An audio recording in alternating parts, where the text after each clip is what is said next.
بسم اللہ الرحمن الرحیم۔ السلام علیکم۔ میرے یوٹیوب چینل کی طرف سے آپ سب کو خوش آمدید۔ امید کرتی ہوں آپ سب خیر خیریت سے ہوں گے۔ گناہوں سے معافی۔ ایک دن رسول اللہ صلی اللہ علیہ وآلہ وسلم نے حضرت عائشہ صدیقہ رضی اللہ تعالیٰ عنہ سے فرمایا، جو چیز چاہے مانگو۔ حضرت عائشہ رضی اللہ تعالیٰ عنہ نے عرض کیا، وہ راز بتائیے جس سے تمام گناہ معاف ہو جائیں۔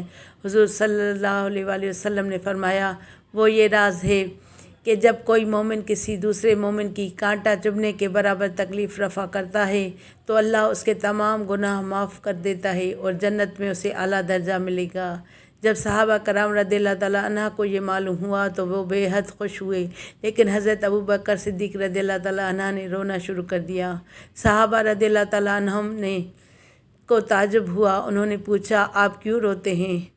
حضرت ابوبکر صدیق رضی اللہ تعالیٰ عنہ نے جواب دیا، میں اس لیے روتا ہوں کہ جب دوسروں کا دکھ دور کرنا گناہوں کی معافی اور جنتی ہونے کا ذریعہ بن سکتا ہے تو ان لوگوں کا کیا حشر ہوگا جو دوسروں کو دکھ پہنچاتے۔ صلو علی الحبیب صلی اللہ تعالیٰ علی محمد صلی اللہ علیہ وآلہ وسلم۔ اس ویڈیو کو لائک کر کے زیادہ سے زیادہ شیئر کریں، اور اگر میرے چینل پہ نئے ہیں تو میرے چینل کو سبسکرائب کر کے بیل آئیکن کو دبائیں تاکہ میری ہر نئی ویڈیو کا نوٹیفیکیشن آپ کو سب سے پہلے ملے۔